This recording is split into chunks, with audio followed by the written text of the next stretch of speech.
Hi friends, good morning. ఈరోజు నేను వెళ్ళే పార్క్లో ఈ సార్ది బర్త్డే. చేతిలో కర్ర పట్టుకొని నిల్చున్నారు కదా, ఆ సార్ది బర్త్డే. ఆ సార్ పేరు వచ్చేసి లక్ష్మీనారాయణ గారు.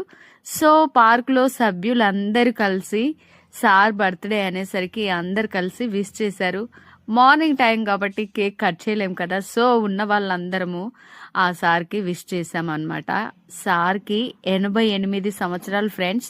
88 సంవత్సరాలు అనగానే నాకు షాక్ అనమాట. ఎందుకనంటే డైలీ మార్నింగ్ వాకింగ్కి వస్తారు. ఇంకా ఈ సార్ని చూసి మనం ఎంత క్రమశిక్షణ ఉండాలి ఒక్కసారి ఆలోచించండి. 88 సంవత్సరాల్లో కూడా వాకింగ్కి వస్తూ సూర్యుడి దగ్గర అలాగే చూస్తూ సూర్యుడిని చూస్తూ ఉండిపోతూ ఉంటాడనమాట. డి విటమిన్ ఆస్వాదిస్తూ ఉంటాడనమాట. సో సార్కి హ్యాట్స్ ఆఫ్. ఫ్రెండ్స్ అందరూ హ్యాపీ బర్త్డే చెప్పండి సార్కి.